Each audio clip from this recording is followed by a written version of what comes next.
Hello everyone, welcome to my YouTube channel. So भाई, जिस भी एग्ज़ाम्स में स्पेशली उत्तराखंड पुलिस और उसके अलावा जिस भी एग्ज़ाम्स में आप लोगों की हिंदी आती है और हिंदी में हमारा एक टॉपिक, एक चैप्टर होता है अव्यय, है ना। ये आपका चैप्टर होता है। इसी से रिगार्डिंग आप लोगों को आज क्वेश्चंस देखने को मिलेंगे। सबसे पहले जो अव्यय होते हैं ये होते क्या, इनकी परिभाषा क्या है। तो इसको एक और नाम से भी जाना जाता है। अव्यय को अविकारी भी कहते हैं। अव्यय को ही अविकारी भी कहते हैं, जिनमें लिंग वचन कारक के आधार पर परिवर्तन नहीं होता है। लिंग वचन कारक काल पुरुष इत्यादि के आधार पर कोई चेंज नहीं होता, वो अविकारी शब्द होते हैं, अर्थात अव्यय होते हैं। अव्यय की अगर मैं शाब्दिक अर्थ की बात करती हूँ, जो व्यय ना हो, क्या ना हो, जो व्यय ना हो। अविकारी का मतलब जिसमें विकार या परिवर्तन ना आए। अतः ऐसे शब्द जिनकी रूप में लिंग वचन कारक काल पुरुष के आधार पर कोई भी परिवर्तन नहीं होता है, वो हमेशा अपने मूल रूप में ही बने रहते हैं। उन्हीं को क्या कहा जाता है, अव्यय या अविकारी शब्द। जैसे जब, कहाँ, अभी, मैं, मतलब भी, और जब, अभी, कहाँ, भी, और ऐसे शब्द आ जाएं। जैसे और भी हैं आपके किंतु, परंतु, इधर, क्यों, तब, और, अतः, ऐसे शब्द ही आपके अव्यय होते हैं, है ना। तो इसलिए आपने ध्यान रखना है। इनमें क्या होते हैं, इन्हें ये अविकृत हैं, अविकारी हैं, अपरिवर्तनशील होते हैं। सीधी सी बात है, इनमें कोई भी चेंज नहीं होता है। अव्यय के भेद की बात करती हूँ तो अव्यय होते हैं आपके चार, या अविकारी शब्द, अविकारी के कितने भेद होते हैं, चार भेद होते हैं। क्रिया विशेषण अव्यय, संबंध बोधक अव्यय, समुच्चय बोधक अव्यय और विस्मयादि बोधक अव्यय होते हैं। इसमें जो पहला भेद है आपका, क्या बताया मैंने, क्रिया विशेषण अव्यय। क्रिया की विशेषता बताने वाले अव्यय शब्द, अव्यय जिनमें ऐसे शब्द जिनमें लिंग वचन कारक काल पुरुष इत्यादि के आधार पर कोई चेंज नहीं होता, वे अव्यय होते हैं। और क्रिया की विशेषता बताने वाले अव्यय शब्द ही क्या होते हैं, आपके क्रिया विशेषण कहलाते हैं। अब अर्थ के आधार पर क्रिया विशेषण के चार भेद हैं, स्थानवाचक, कालवाचक, परिमाणवाचक और ऋतिवाचक। जिसमें सबसे पहले अगर बात करते हैं स्थानवाचक, जिस क्रिया विशेषण से स्थान और दिशा की सूचना मिलती है, इन्फॉर्मेशन मिल रही है आपको किसी भी प्लेस और उसके डायरेक्शंस की, दैट इज कॉल्ड स्थानवाचक क्रिया विशेषण। जिसके दो प्रकार होते हैं, एक स्थिति सूचक होता है, दूसरा होता है दिशा सूचक। स्थिति सूचक यहाँ वहाँ जहाँ तहाँ, आगे पीछे, आमने सामने, दूर, प्रत्यक्ष, ऊपर, पास, निकट, मतलब जिससे स्थिति पता चले। और दिशा सूचक में दाएं हैं, बाएं हैं, इधर है, उधर है ना, ये सब आते हैं। दूसरा मैंने बताया था यहाँ पर आपका क्रिया विशेषण का ही कालवाचक, क्रिया के होने के समय की सूचना देने वाले जो क्रिया विशेषण वो कालवाचक होते हैं। जैसे आज, अब, कब, निरंतर, अभी। फिर आता, मैंने इसी में बोला तीसरा, परिमाणवाचक क्रिया विशेषण। जिन विशेषणों से क्रिया की मात्रा या उसके परिमाण का बोध होता है उन्हें कहते हैं परिमाणवाचक क्रिया विशेषण। और परिमाणवाचक क्रिया विशेषण के 5 प्रकार होते हैं। कितने होते हैं, 5। अधिकता बोधक, जिसमें अधिक, खूब, बहुत, अतिशय की बात हो। पर्याप्त बोधक में बस, केवल, काफ़ी, यथेष्ट। न्यूनता बोधक में थोड़ा, जरा, किंचित, कुछ। तुलना बोधक में जहाँ पे तुलना हो, कंपेयर हो, इतना, बढ़कर, जितना, कितना, इतना, बढ़कर। श्रेणी बोधक क्रमशः, बारी बारी, एक एक, थोड़ा थोड़ा, ज़रा ज़रा, तिल तिल। अब इसी में हम पढ़ेंगे किसमें, अर्थ के आधार पर क्रिया विशेषण के 4 भेद पढ़ रहे थे, 3 आपने कर लिए, चौथा है रीतिवाचक। जिन अविकारी शब्दों से क्रिया के होने की रीति या विधि का पता चले उन्हें रीतिवाचक क्रिया विशेषण कहते हैं। एज एग्जाम्पल मैं दूँ, मैं आपकी बात ध्यानपूर्वक सुन रही हूँ। जैसे मैं कहूँ कि आप मेरी बात ध्यानपूर्वक सुन रहे हैं, मैंने उसे भली भांति समझा दिया। एज एग्जाम्पल, ज्यों त्यों, कैसे, ऐसे, वैसे, उचित, अनुचित, धीरे धीरे, सहसा, ध्यानपूर्वक, सच, तेज, झूठ, यथार्थ, वस्तुतः, अवश्य न, नहीं, मत, सुखपूर्वक, अतएव, वृथा इत्यादि। तो ये आपके होते हैं रीतिवाचक होते हैं। क्या होते हैं आपके? रीतिवाचक होते हैं। इसके भी टाइप है, जैसे निश्चयार्थक जहाँ पे निश्चय हो, बेशक, सचमुच, वस्तुतः, हाँ, अवश्य। अनिश्चयार्थक जहाँ पर निश्चित नहीं होता है, प्रायः, कदाचित ऐसा हो, संभवतः ऐसा हो। स्वीकारार्थक, हाँ, ठीक है, सच, इस तरीके से। निषेधार्थक, निषेधार्थक जहाँ पे ना आता है, जैसे कि ना, नहीं, मत। अगला आता है कारणार्थक। हम परिरीतिवाचक के अंदर ही पढ़ रहे हैं, इसमें कारणार्थक, अतः, इसलिए, क्योंकि। आवृत्ति परक होता है, जैसे सरासर, फटाफट। अवधारक होता है ही, भी, भर, मात्र, तो। अब हम पढ़ रहे हैं क्रिया विशेषण के अव्यय में। हमने पढ़ा था अभी कौन सा, हमने पढ़ा था अव्यय के भेद, जिसमें क्रिया विशेषण के उसको भी हमने अर्थ के आधार पर 4 भेद बताए थे, स्थानवाचक, कालवाचक, परिमाणवाचक, रीतिवाचक। अब हम पढ़ते हैं क्रिया विशेषण अव्यय के बाद दूसरा हमारा संबंध बोधक अव्यय। संबंध बोधक वे अव्यय जो संज्ञा सर्वनाम के साथ जुड़कर, क्या? वे अव्यय जो संज्ञा सर्वनाम के साथ जुड़कर उनका संबंध वाक्य के दूसरे शब्दों में बताते हैं, दैट इज कॉल्ड संबंध बोधक। क्या बोलते हैं? संबंध बोधक अव्यय या अविकारी बोला जा सकता है। एज एग्जाम्पल, उनके बिना तुम कुछ नहीं हो। एज एग्जाम्पल, उनके बिना तुम कुछ नहीं हो। कृष्ण के साथ राधा का नाम क्या है? पूज्य है। अब संबंध बोधक अव्यय को भी अर्थ के आधार पर 14 भेद उसके किए गए, जैसे कालवाचक, कालवाचक में पहले, बाद, आगे, पश्चात, अब तक। स्थानवाचक में आगे पीछे टाइम जहाँ पे आपका स्थान की बात हो। दिशावाचक में आपका डायरेक्शंस हो। साधन में किस चीज़ के सहारे हो रहा है, द्वारा, माध्यम, सहारे, जरिए। उद्देश्यवाचक मतलब संबंध बोधक में ही आता है आपका। 4th आता है साधनवाचक, साधनवाचक, और 5th आता है उद्देश्यवाचक, लिए, वास्ते, हेतु, निमित्त। व्यतिरेक वाचक आता है, अलावा, अतिरिक्त, सिवा, बगैर, बिना। विनिमय वाचक आ जाता है, बदले, स्थान पर, जगह पर। सादृश्यवाचक आ जाता है, विरोधावाचक आ जाता है, साहचर्यवाचक आ जाता है, विषयवाचक आ जाता है, संग्रहवाचक आता है, तुलनावाचक आ जाता है, कारणवाचक। तो ये संबोधन क्या है? संबंध बोधक अव्यय के 14 टाइप्स हैं, 14 भेद हैं। आपके वैसे तो इतना डीप नहीं पूछता है, फिर भी आपको बता दिया। फिर आता है हमारा तीसरा अव्यय भेद, वह है समुच्चय बोधक अव्यय। जो अव्यय 2 पद, 2 उपवाक्यों या 2 वाक्यों को आपस में परस्पर जोड़ते हैं, उन्हें बोला जाता है समुच्चय बोधक अव्यय। पहले सुनिएगा, फिर चैप्टर कराऊंगी क्वेश्चन के साथ। वे अव्यय जो अव्यय 2 पद या 2 उपवाक्य या 2 वाक्यों को परस्पर जोड़ते हैं, उन्हें कहा जाता है समुच्चय बोधक अव्यय। जैसे ईमानदारी और परिश्रम उन्नति के लिए आवश्यक है। परिश्रम करो ताकि जीवन सफल हो। तो यहाँ पर आपने देखा और ताकि, ये क्या है? आपके समुच्चय बोधक अव्यय हैं। इनके भी 2 भेद होते हैं, एक होता है समानाधिकरण समुच्चय बोधक और दूसरा होता है व्याधिकरण समुच्चय बोधक। अब सबसे पहले हम बात करते हैं किसकी? समानाधिकरण की, है ना। समानाधिकरण समुच्चय बोधक जो 2 समान पदों, उपवाक्यों या वाक्यों को जोड़ते हैं, जो 2 समान पद, उपवाक्य या वाक्यों को जोड़ता है, उन्हें समानाधिकरण समुच्चय बोधक अव्यय कहते हैं। जैसे मैं कहूँ राम और कृष्ण जाते हैं, वे आए और चले गए, तो यहाँ पर आपका क्या है? समानाधिकरण समुच्चय बोधक क्या है? और समानाधिकरण समुच्चय बोधक के 4 भेद होते हैं, इसके भी 4 हैं। संयोजक जहाँ पे तथा, और, एवं, वो आ जाता है। विभाजक में अथवा, या, नहीं, तो, कि, वा।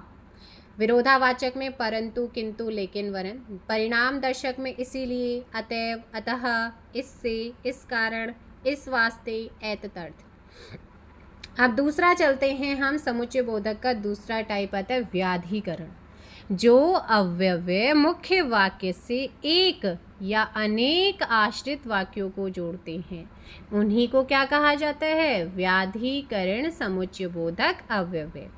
जैसे मैं अगर आपसे कहूँ कि दिव्यांश तेज है किंतु उद्यमी नहीं है ना? तो यहाँ पर अब दिव्यांश पढ़ने में तेज है क्योंकि वह परिश्रम करता है। तो ये एक तरीके से आपका क्या हो जाएगा? यहाँ पर उदाहरण है, एग्जाम्पल है व्याधिकरण का। यहाँ आपने देखा किंतु, क्योंकि, ये क्या है आपके? व्याधिकरण समुच्चय बोधक अव्यय। ये दोनों पूर्व मुख्य वाक्य को परिवर्तित आश्रित वाक्य से क्या कर रहे हैं? जोड़ रहे हैं। अब हमारा व्याधिकरण समुच्चय बोधक अव्यय के भी 4 भेद होते हैं। कौन से? कारणवाचक, क्योंकि, इसीलिए, जो, कि। उद्देश्यवाचक में ताकि है, जो है, की है। संकेतवाचक में है चाहे, तो, परंतु, किंतु। स्वरूपवाचक में है अर्थात, माने, यानी, कि। अब हमारा अव्यय का आता है चौथा भेद, यानी कि फोर्थ भेद है, फोर्थ टाइप है विस्मयादि बोधक अव्यय, जहाँ पे आपको हर्ष, शोक, आश्चर्य, प्रशंसा, घृणा, ये भाव है ना, ये इमोशंस प्रकट करने वाले अविकारी शब्द आपको देखने को मिलते हैं, वही आपका विस्मयादि बोधक अव्यय होता है। एज एग्जाम्पल आपने हमेशा पढ़ा है, आहा कितना सुंदर दृश्य है, हे राम, ऐसे करके, ओह आप पर इतना दुख, वाह क्या कहना है ना। मतलब जहाँ पे विस्मयादि की पहचान है, इन वाक्यों में वाह, क्या, वाह, छी, आहा, ओहो, अरे, ये अनेक मनोभाव व्यक्त करते हैं, वो आपका विस्मयादि होता है। जैसे एक होता है आपका हर्ष, इसके भी भेद होते हैं, जैसे हर्षबोधक है। हर्षबोधक में वाह वाह, धन्य धन्य, आहा, शाबाश, बहुत अच्छा, ओहो, क्या खूब। अगर हमें कहीं पे शोक प्रकट करना है तो शोक बोधक में हाय, आ, हा, त्राही त्राही, उफ, उहु, हे राम। आश्चर्यबोधक अहो, ओ, अहो, हैं, क्या, अरे, हे, ऐसे करके बोलते ना वो, तो यहाँ पे वो चीज। अनुमोदक बोध, अच्छा, हा हा, वाह, शाबाश, ठीक, बहुत अच्छा। आशीर्वाद, जीते रहो, दीर्घायु हो, है ना, चिरंजीवी रहो, खुश रहो। स्वीकृति बोधक, अच्छा, ठीक, बहुत अच्छा, जी हाँ। तिरस्कार बोधक, छी, हट, अरे, धिक, इस तरीके से बोलते हैं। संबोधन, अरे, रे, अजी। भय बोधक में बाप रे, हाय, ओह। क्रोध बोधक, जहाँ पे आपको गुस्सा यानी कि क्रोध का अनुभव होता है, हप, चुप, परे हट, इस तरीके से। चेतावनी बोधक, बचो, होशियार, अरे हटो, है ना। कभी कभी संज्ञा, विशेषण, सर्वनाम, क्रिया और वाक्यांश तक विस्मयादि बोधक का काम करते हैं। जैसे संज्ञा में राम राम राम, बाप रे। विशेषण में सुंदर, बहुत अच्छे। सर्वनाम कौन, क्या, आप। क्रिया में चुप, आ गए। वाक्यांश क्या कहा, मारे गए, इस तरीके से। तो ये आप लोगों ने ध्यान रखना। चलिए अगला क्वेश्चन यहाँ पर आता है। इसी के साथ ना एक और चीज़, आपने निपात सुना होगा। निपात क्या होता है? निपात भी कई बार आ जाता है, तो निपात बता देती हूँ। ऐसे अव्यय शब्द जिनका प्रयोग वाक्य में किसी पद पर विशेष बल देने के लिए होता है, दैट इज़ कॉल्ड निपात। और जो निपात होते हैं ना, इनका स्वतंत्र रूप से अपना कोई अर्थ नहीं होता। मतलब निपात का अपना कोई मतलब नहीं होता। जैसे हम कई बार यूज़ करते हैं तक, ही, ना, केवल, भर, तो, भी, मात। एज एग्जाम्पल, राम भी साथ चलेगा, भी यहाँ पर निपात है ना। मोहन ने तो बात तक नहीं की, तो यहाँ पर निपात है। इनका अपना कोई स्वतंत्र रूप नहीं होता, इनका कोई अपना स्वतंत्र अर्थ नहीं होता है, लेकिन हाँ ये यूज़ होता है। निपात के 9 प्रकार होते हैं। स्वीकृति बोधक में जैसे हाँ, जी जी, जी हाँ। निषेधात्मक में मत। प्रश्नबोधक में क्या। नकारात्मक बोधक में जी नहीं, नहीं। तुलना बोधक में सा। विस्मयादि बोधक में क्या, काश। अवधारण बोधक होता है ठीक, करीब, लगभग, तकरीबन। बल प्रदायक में तो, ही, भी, तक, भर, सिर्फ, केवल। आदरबोधक में जी। तो ये आपके कई बार निपात पूछा जाता है कि निपात क्या है। सो देखिएगा, क्वेश्चन स्टार्ट कर रहे हैं। फर्स्ट क्वेश्चन, भला मैं क्या कर सकता हूँ। वाक्य में भला क्या है। सो यहाँ पर भला है अव्यय। ऑप्शन हो जाएगा आपका बी। क्या हो जाएगा? बी। मजदूर मालिक के यहाँ रहता है। उपयुक्त वाक्य में रेखांकित पद क्या है यहाँ पर? यहाँ। सो यहाँ पर कौन सा आपका अव्यय है? सो ध्यान रखिएगा, आपने पढ़ा था संबंध सूचक अव्यय। क्या पढ़ा था? संबंध सूचक। मैंने कहा वे अव्यय जो संज्ञा सर्वनाम के साथ जुड़कर उनका संबंध वाक्य के दूसरे शब्दों में बताते हैं, उन्हें संबंध बोधक कहा जाता है। तो मजदूर मालिक के यहाँ रहता है, तो आपका यहाँ पर हो जाएगा कौन सा? ऑप्शन बी, संबंध बोधक अव्यय या संबंध सूचक है।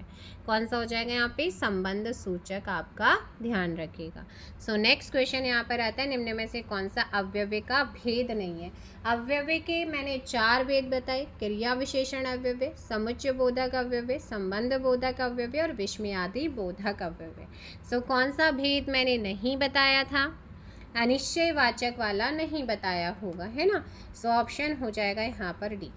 अथवा व्याकरण की दृष्टि से है। अथवा क्या है? व्याकरण की दृष्टि से आपको बताया है अव्यय है। निम्नांकित में से कृदंत अव्यय का एक प्रकार नहीं है। अब यहाँ पर एक नया आया है कृदंत।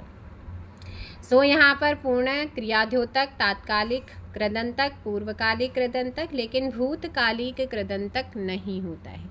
Option C. यहाँ पर जो चैप्टर कराए जा रहे हैं वो आपके पिछले PY क्वेश्चन में भी पूछे जा चुके हैं। सो क्वेश्चन यहाँ पर आप जल्दी से कीजिएगा आंसर।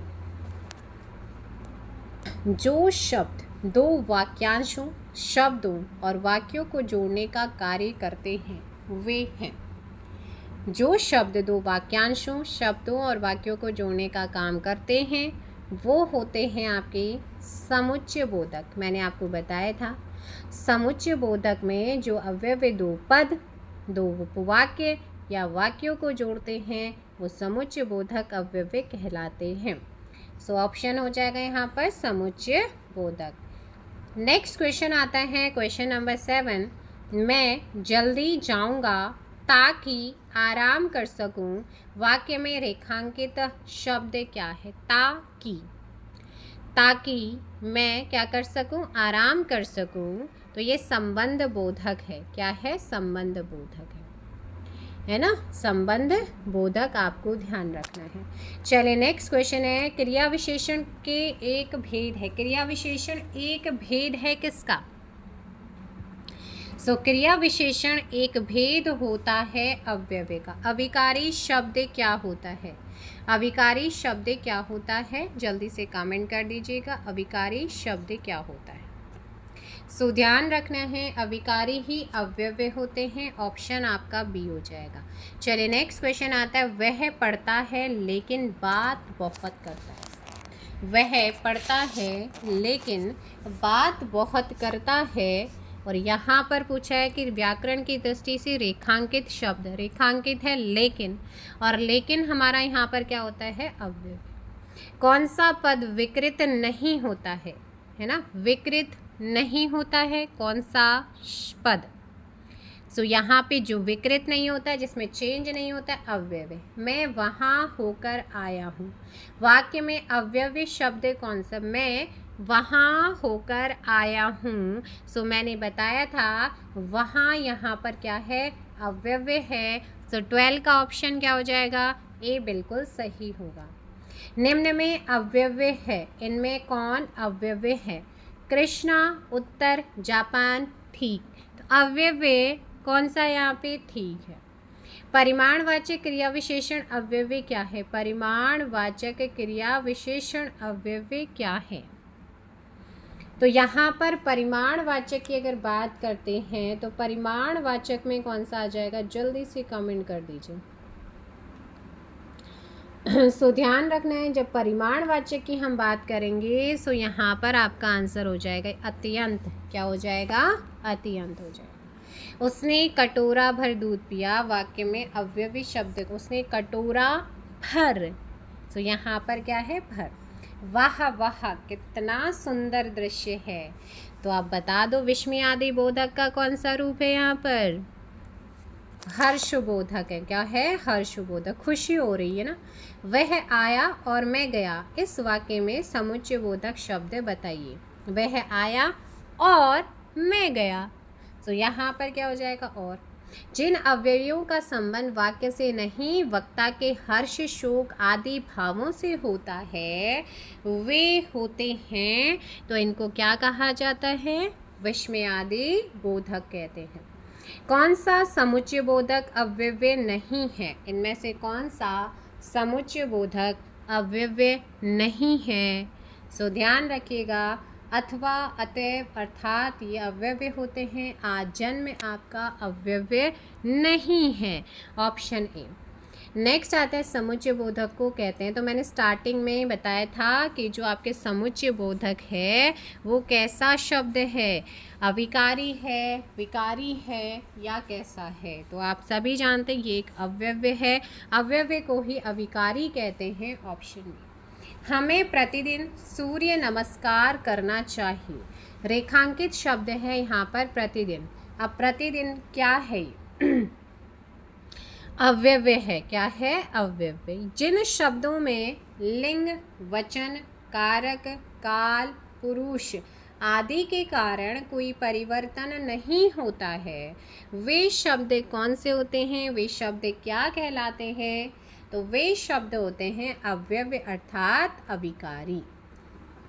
आहा, आप आ गए, वाक्य में आहा शब्द कैसा है, तो ये आपका विस्मयादि बोधक का ही उदाहरण है और यहाँ पर आपका आंसर हो जाएगा अव्यय। क्या है ये, अव्यय। चलिए नेक्स्ट है, भला मैं क्या कर सकता हूँ। वाक्य आप दोबारा क्वेश्चन रिपीट हुआ है, इसमें आपके PYQ क्वेश्चंस भी ऐड हैं। सो 24th का ऑप्शन हो जाएगा यहाँ पर अव्यय। कौन सा पद विकृत नहीं होता है, चेंज नहीं होता है, क्वेश्चन रिपीट, अव्यय। निम्नलिखित में से अव्यय कौन सा है, अव्यय तथा, वर्तमान, नया या फिर सुंदर। सो यहाँ पर आपका कौन सा अव्यय है, बताइएगा। निम्नलिखित में से कौन सा अव्यय है, क्वेश्चन नंबर है 26। तथा क्या हो जाएगा, तथा आपका अव्यय है। अफसोस मैं नहीं जा सका, रेखांकित शब्द में। अब देखो जहाँ पे आपका कौन सा, अब विस्मयादि बोधक का उदाहरण, जहाँ पे हम अफसोस करते हैं सो वहाँ पर आपका होता है शोक सूचक होता है, ऑप्शन डी। वह लाचार है क्योंकि वह अंधा है, इस वाक्य में कौन सा अव्यय, वह लाचार है, कारण दे रखा है क्योंकि वह अंधा है। सो मैंने आपको बता भी दिया है, कारण दे रखा है तो कारणवाचक होगा। वह हमेशा अपने भाई के गीत गाता रहता है, इस वाक्य में अव्यय पद क्या, हमेशा अपने भाई के गीत गाता रहता है, हमेशा, ऑप्शन ए। नेक्स्ट है, अर्थ के आधार पर संबंधवाचक अव्यय को कितने भागों में बांटा गया है या विभक्त किया जाता है। तो संबंध बोधक आपको बताया था, कितना, संबंध बोधक को कितने भागों में बांटा है, जल्दी से बताइएगा। अर्थ के आधार पर हमने इसे बांटा था कितने, 14 पार्ट्स में हमने डिवाइड किया। वह काम नहीं करता, वाक्य में अव्यय पद है, वह काम नहीं करता, वाक्य में अव्यय पद है, कौन सा है, जल्दी से बताइए। सो ध्यान रखिएगा, question number 31 and correct answer हो जाएगा यहाँ पर डी, नहीं। वह दिन भर पढ़ता है, रेखांकित पद में अव्यय का भेद है, दिन भर पढ़ता है। सो यहाँ पर आपका ये एग्जाम्पल है निपात का, किसका है, निपात का है। नेक्स्ट क्वेश्चन यहाँ पर आता है, कौन सा शब्द अव्यय नहीं है। सो कौन सा शब्द है जो अव्यय नहीं है, सो यहाँ पर आप लोग ध्यान रखेंगे, जो अव्यय नहीं है वो है किसे, मैं वहाँ होकर आया हूँ। अब यहाँ पर कौन सा शब्द अव्यय है, वहाँ राम धीरे धीरे पढ़ता है में कौन सा अव्यय धीरे धीरे बताए थे ना, धीरे धीरे एक एक करके, है ना। तो ऑप्शन डी क्रिया विशेषण अव्यय है। कौन सा है? क्रिया विशेषण अव्यय। 35 का ऑप्शन डी। परिमाणवाचक क्रिया विशेषण अव्यय कौन सा है? परिमाणवाचक क्रिया विशेषण अव्यय है इतना। कौन सा? इतना। निम्न में अव्यय है, निम्न में अव्यय है। सो ये है आपका ठीक। क्या है? ठीक। 37 का सी। उसने कटोरा भर दूध पिया, वाक्य में अव्यय शब्द कौन सा? कटोरा भर, यानी कि आपका यहाँ पर भर क्या है? अव्यय। सीता सखियों सहित पुष्प वाटिका गई, वाक्य में रेखांकित अव्यय प्रयोग निम्न में से किस भेद का उदाहरण है? सखियों सहित, सखियों सहित में संबंध बोधक हो जाएगा। क्या हो जाएगा? संबंध बोधक हो जाएगा। उनके बिना तुम कुछ नहीं हो, किसमें बताया था? वाक्य में संबंध बोधक शब्द कौन सा है?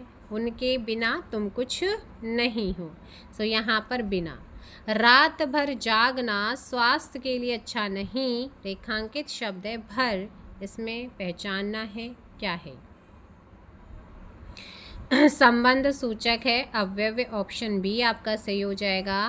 कौन सा समुच्चय बोधक अव्यय नहीं है? कौन सा समुच्चय बोधक अव्यय नहीं है? तो यहाँ पर आजन्म नहीं है। वह पढ़ता है लेकिन बात भी बहुत करता है। सो लेकिन यहाँ पर क्या है? लेकिन यहाँ पर है अव्यय। निम्न में से अव्यय कौन सा है? मोटा और गरीब और प्राचीन। तो यहाँ पर और क्या होता है? अव्यय।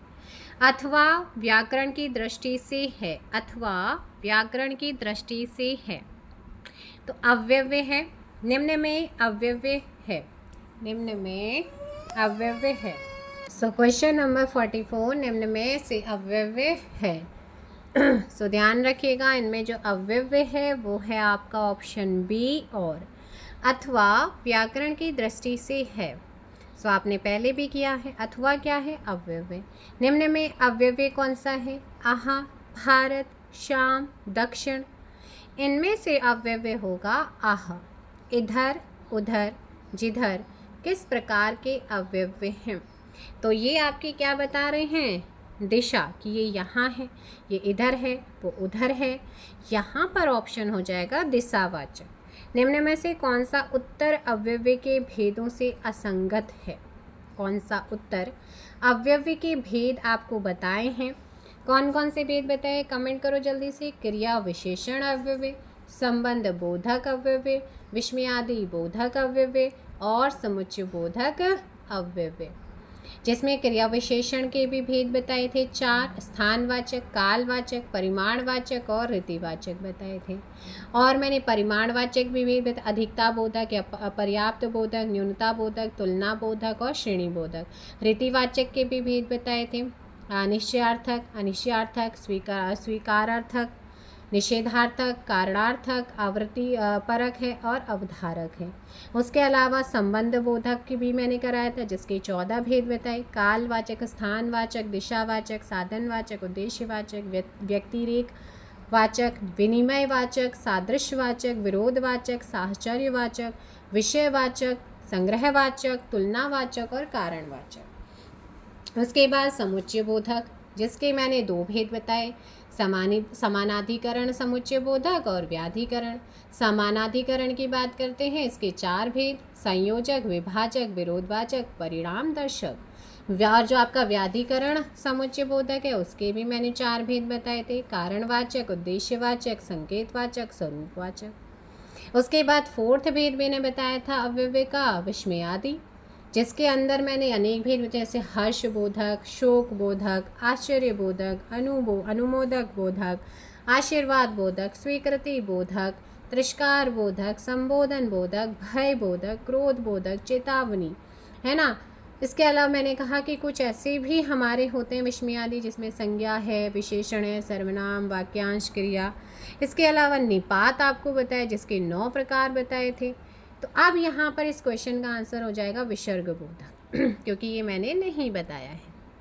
है ना। तो ये सारी चीज़ें आप ध्यान रखिएगा। तो इसी के साथ आपका अव्यय और साथ में जो निपात होता है वो आपका चैप्टर यहाँ पे कंप्लीट हो गया है। इसी के साथ मिलेंगे हम नेक्स्ट चैप्टर में।